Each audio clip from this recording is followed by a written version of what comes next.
இன்னைக்கு நம்ம கிச்சன்ல வீட்டிலேயே ரெஸ்டாரண்ட் ஸ்டைல்ல மென்மையான பூரி அண்ட் உருளைக்கிழங்கு கிரேவி எப்படி செய்யறேன்னு சொல்லி தான் பார்க்க போறோம். பூரி மாவு சரியான அளவில் எப்படி செய்யறது, அதுக்கு சூப்பரான உருளைக்கிழங்கு மசாலா எப்படி செய்யறேன்னு சொல்லி எல்லாமே இந்த வீடியோவில் பார்க்க போறோம். வீடியோவை ஸ்கிப் பண்ணாம முழுசா பாருங்க. வாங்க கிச்சனுக்கு போகலாம்.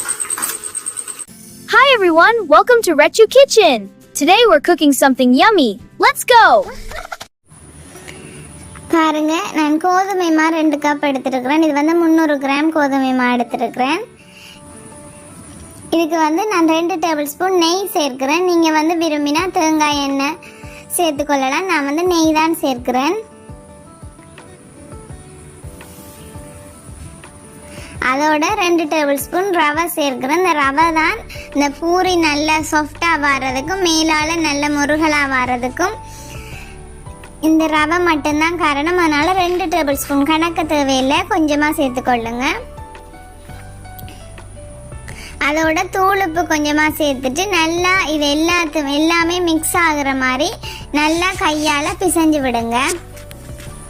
எவ்வளோத்துக்கு அழுத்தம் கொடுத்து பிசையலுமோ அந்த அளவுக்கு நல்லா பிசைஞ்சு கொள்ளணும். அப்போ தான் அந்த பூரி சப்பாத்தி மா மாதிரி சாஃப்டாக வரக்கூடாது. நல்லா கொஞ்சம் ஹார்டாக இருந்தால் தான் அந்த பூரி நல்லா உங்களுக்கு பொம்மி கொண்டு வரும். அதனால் நல்லா அழுத்தம் கொடுத்து பிசைஞ்சு கொள்ளுங்க.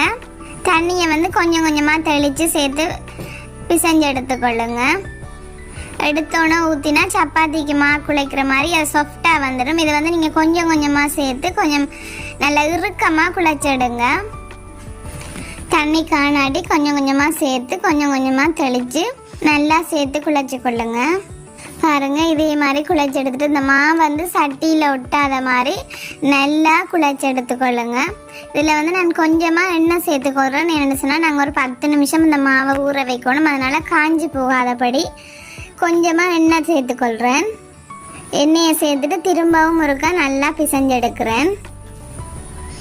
இது ஒரு வெள்ளை துணி வச்சு இல்லை உங்கள்கிட்ட இருக்கிற கொட்டன் துணியால் மூடி ஒரு 10 நிமிஷம் அப்படியே மாவை ஊற விடுங்க. அதோட நான் இந்த உருளைக்கிழங்கு கிரேவி, அதாவது உருளைக்கிழங்கு மசாலா செய்கிறதுக்கு 3 உருளைக்கிழங்கு எடுத்துருக்கேன். அதை முதல் நல்லா அந்த தோலை கழுவி எடுக்கணும். இதில் தோல் நீக்காமல் கொஞ்சம் பெரிய பெரிய துண்டாக கட் பண்ணி உப்பு சேர்த்து நாங்கள் அவிய விட போகிறோம். உப்பு நான் லாஸ்ட்டாக தான் சேர்க்க போகிறேன்.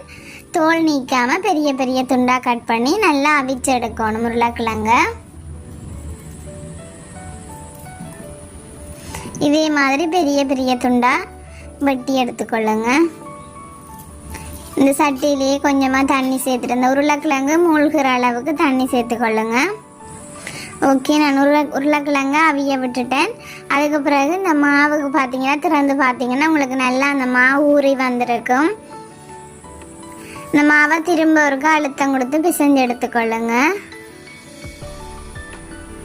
இனி இதில் சின்ன சின்ன போல்ஸாக உருட்டி எடுப்போம். ஆகலும் சப்பாத்திக்கு மாதிரி பெருசாக உருட்ட தேவையில்லை, சின்ன சின்ன போல்ஸாக உருட்டி எடுங்க. பாருங்க, இவ்வளோ மாவுக்குமே எனக்கு ஒரு 10லேருந்து 12 உருண்டை வந்துருக்குது. இதை விட சின்னனா நீங்கள் பிடிக்கிறனாலும் ஓகே. சப்பாத்தி கட்டையில் வச்சு சேவ் பண்ணி தான் எடுக்க போகிறோம், அதாவது திரட்டி எடுக்க போகிறோம். பூரியை மெல்லிசா நல்ல ஆகலம் மெல்லிசா தேவையில்லை, பராட்டாக்கு மாதிரி ஓரளவு தின்னா தேய்ச்சி எடுத்துட்டிங்கன்னு சொன்னால் பூரி நல்லா உப்பலாக வரும். அதோட நீங்கள் இங்கே தேய்ச்சி எடுக்கிற பொழுது எண்ணெயை நல்லா சூடாக்கிட்டு அதுக்கு பிறகு அடுப்பை குறைச்சிட்டு பூரியை போட்டு எடுத்துக்கொள்ளுங்க. அப்போ உங்களுக்கு நல்லா பொசுண்டு வரும். எண்ணெய் சூடாகாமல் போட்டிங்கன்னு சொன்னால் பூரி உப்பெல்லாம் வராது. அதனால் நல்லா எண்ணெயை கொதிக்க வச்சுட்டு அடுப்பை குறைச்சிட்டு அதுக்கு பிறகு பூரியை சுட்டெடுங்க. பாருங்கள், இந்த மாதிரி தின் சைஸில் திரட்டி எடுத்துக்கொள்ளுங்க. இது நான் ஒரு கோப்பையில் ஒவ்வொன்றா திரட்டி எடுக்கிறேன். கொஞ்சமாக கோதுமை மாவை டஸ்ட் பண்ணிவிட்டு தேய்ச்சிடுங்க, இல்லாட்டி மாவு ஒட்ட பார்க்கும்.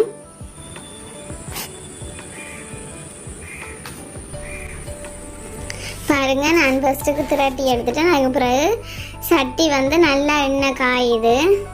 பூரியை சேர்த்துக்கொள்கிறேன். பாருங்கள், நான் நல்லா எண்ணெய் தலை தலைன்னு கொதிக்கும் போது தான் போட்டேன். நான் போட்ட உடனே பாருங்கள் இப்படி பபிள்ஸ் ஆகி இந்த பூரி வந்து இப்படி நல்லா மேலே எழும்பி கொண்டு வருதுன்னு பாருங்க. பாருங்க இப்படி நல்லா உப்பலா வருதுன்னு சொல்லி இதே மாதிரி ஒவ்வொரு பூரியா சுட்டுடுங்க. ஓகே, நல்லா கோல்டன் ப்ரௌன் கலரில் சூப்பரான பூரி வந்து ரெடி ஆயிட்டு.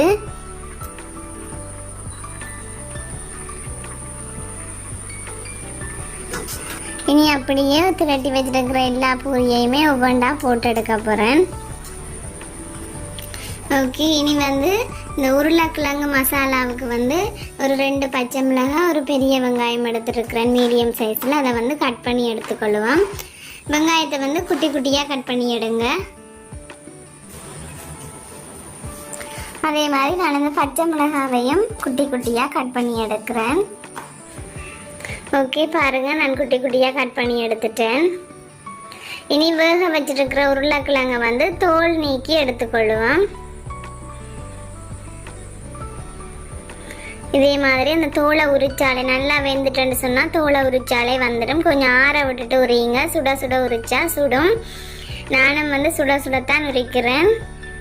பாருங்கள் உருளைக்கிழங்கை வந்து நான் உரித்து எடுத்துட்டேன். அதை வந்து நல்லா மசிச்சு விடணும். கையாலேயே நான் மசிச்சு விடுறேன். அவிச்ச எல்லா உருளைக்கிழங்கையும் இதே மாதிரி மசிச்சு எடுத்துக்கொள்ளுங்க. இந்த உருளைக்கிழங்கு அவிச்ச தாச்சி அடுப்பில் வச்சுட்டு கொஞ்சமாக எண்ணெய் சேர்த்துட்டு அதில் வந்து பெரிய சீரகம் கொஞ்சமாக சேர்க்கிறேன். அதோட வெந்தயம் கொஞ்சமாக சேர்க்கிறேன். கடுகு கொஞ்சம். நான் வந்து கருவேப்பட்டை வந்து ஒரு 2-3 பட்டை துண்டு எடுக்கிறேன். அதையும் சேர்த்துக்கொள்கிறேன் வாசத்துக்காக. அதோட கருவேப்பமில்லை ஒரு கொத்து சேர்க்கிறேன். சேர்த்துட்டு வட்டி வச்சுருக்கிற வெங்காயம் பச்சை மிளகாயை சேர்த்து விடுறேன். சேர்த்துட்டு ஒருக்கா நல்லா மிக்ஸ் பண்ணி விடுங்க. நல்லா வெங்காயம் வந்து வதங்கி வரணும். இதில் வந்து ஸ்பெஷலான ஒரு ஐட்டம் சேர்க்கிறேன். இது வரைக்கும் நீங்கள் உருளைக்கிழங்கு கிரேவி மசாலா வந்து பூரிக்கு செய்கிற மசாலா வந்து தேங்காய் பால் சேர்த்துருக்க மாட்டீங்க. நான் வந்து இன்றைக்கி தேங்காய் பால் சேர்த்து ஸ்பெஷலாக தான் செய்கிறேன். சூப்பராகவே டேஸ்ட்டாகவே இருந்துச்சு. கண்டிப்பாக ட்ரை பண்ணி பாருங்கள். பூரிக்கு உருளைக்கிழங்கு கிரேவி மசாலா செய்கிறாக்கள் தேங்காய் பால் சேர்த்து செய்யுங்க. சூப்பராக டேஸ்ட்டாகவே இருக்கும். ஒரு நாளைக்கு கண்டிப்பாக ட்ரை பண்ணி பார்த்துட்டு எப்படி இருக்குன்னு சொல்லி கமெண்டில் சொல்லுங்கள். வெங்காயம் நல்லா வதங்கி வரும்போது ஒருக்கா நல்லா மிக்ஸ் பண்ணி விடுங்க. அடுப்பை குறைச்சி வச்சு வதக்கி எடுத்துக்கொள்ளுங்க. நல்லா வெங்காயம் வதங்கி வந்தோடனே இந்த அவிச்சு வச்சுருக்கிற உருளைக்கிழங்கையும் சேர்த்து நல்லா மிக்ஸ் பண்ணணும். கொஞ்சமாக மஞ்சத்தூள் சேர்த்துக்கொள்கிறேன். நீங்கள் காரமாக செய்யணுமெண்டா மிளகாத்தூள் சேருங்க. பட் நான் வந்து வெள்ளை கிரேவி தான் செய்கிறேன். உருளைக்கிழங்கு வெள்ளை கிரேவி தான் செய்கிறேன். அதனால் மஞ்சத்தூள் சேர்த்துக்கொள்கிறேன். தேங்காய் பால் சேர்த்து செய்கிறனால இன்னும் டேஸ்ட் வந்து எக்ஸ்ட்ராவே இருக்கும்.